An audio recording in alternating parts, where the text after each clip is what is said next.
Kapag magkaroon kayo ng limited earnings, may nakasulat dyan kung ano yung ibig sabihin, itap nyo lang yung learn more.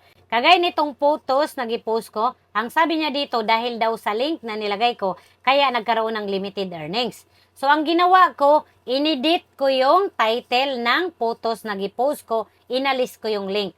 At nung inalis ko yung link, nawala na yung limited earnings at ngayon monetize na siya. Ito namang isa kong Reels video, nagkaroon din siya ng limited earnings. Sabi niya dahil sa caption ko na puro daw capital letters, kaya nagkaroon siya ng limited earnings. Pag Reels yung nagkaroon ng limited earnings, hindi na po natin siya pwedeng i-edit yung title or mismo yung caption. So, ang tanging nating magagawa kapag yung Reels ang nagkaroon ng limited earnings, i-delete natin yung Reels, i-re-edit, tapos i-upload. Pag text post, photos, at in-stream video, pwede nating i-edit yung title ng video, itap lang natin yung tatlong dot. Kapag Reels naman ang nagkaroon ng limited earnings, wala tayong option na i-re-edit yung title ng video. Tanging option, pwede nyong i-delete yung video, i-re-edit, tapos i-re-upload. Yung limited earnings, kumikita naman siya, pero limited nga lang.